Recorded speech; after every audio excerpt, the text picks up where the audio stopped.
The Office of Sponsored Programs here at West Virginia University would like to introduce to the research community a new series of instructional videos. The purpose of this video is to provide an overview of how to establish a subaward for sponsored projects as well as how to modify an existing subaward.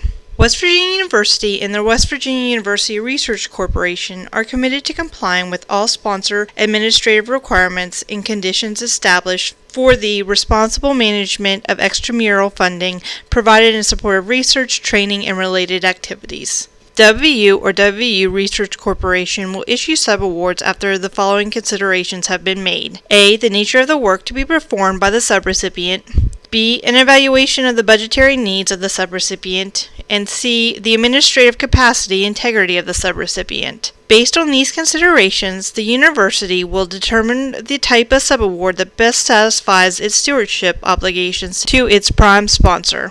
It is important to understand the following.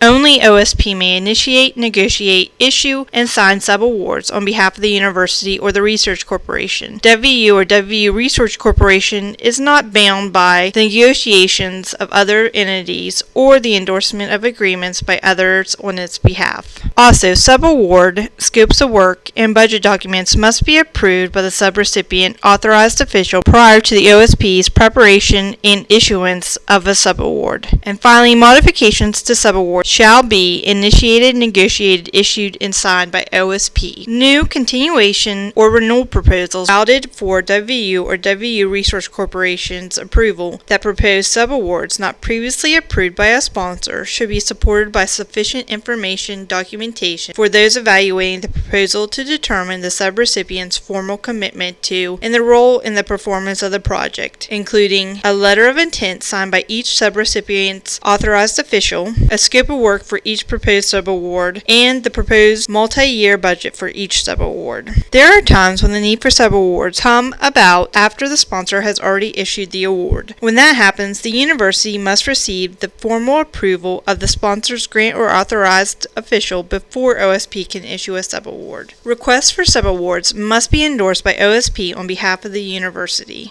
OSP can seek approval for subaward from the sponsor only after it has received the following: approval from the PI's school college center to issue the subaward as indicated through the subaward certification form, a complete subrecipient commitment form for each subaward signed by each subrecipient's authorized official, a scope of work for each proposed subaward, and a multi-year budget for each subaward. In keeping with OMB Uniform Guidance Policy, we'll do the following as part of its subrecipient's review process. We will confirm the potential or current subrecipient organizations and those directing work for them under the proposed subaward are not denied parties, specially designated nationals, or debarred or prohibited from doing business with the state of West Virginia or the U.S. government.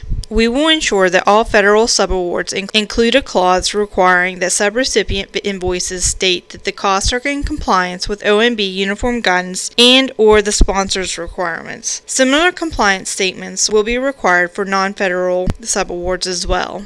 And finally, we will ensure the inclusion of the appropriate terms and conditions concerning closeout of the subaward. We want to stress that this list is not exhaustive of all compliance requirements.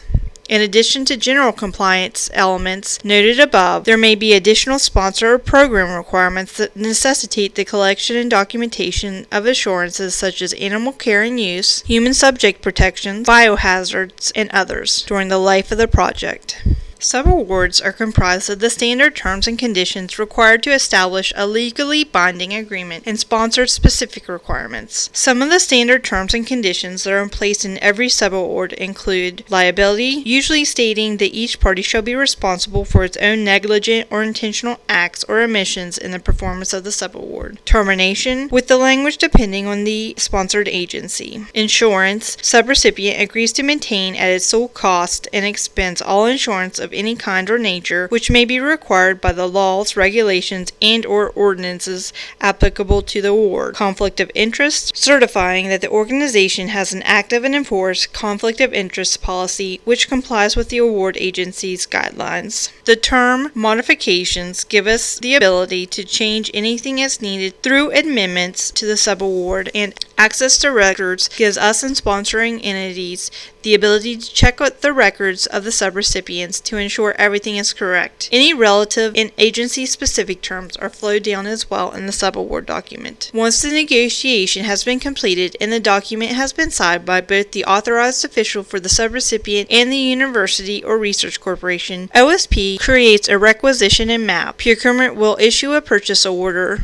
for the subaward and sends out notification via email with the purchase order attached. There will be times the PI will need to modify subawards on their sponsored projects. Modifications on subawards, called amendments, can be processed by contracting the subaward unit when changes to the level of funding are required, changes to the period of performance are required, substantial changes to the approved scope of work are agreed upon by the WPI and the subrecipient PI, or new award terms and conditions are made necessary by the sponsor action. We are listing the three main forms that are required by the subrecipient unit when setting up an award on your sponsored project. First is Supplemental Form C, which is also known as the Subrecipient Certification Form. Next is the Subrecipient Commitment Form, which should be provided at the proposal stage of the sponsored project.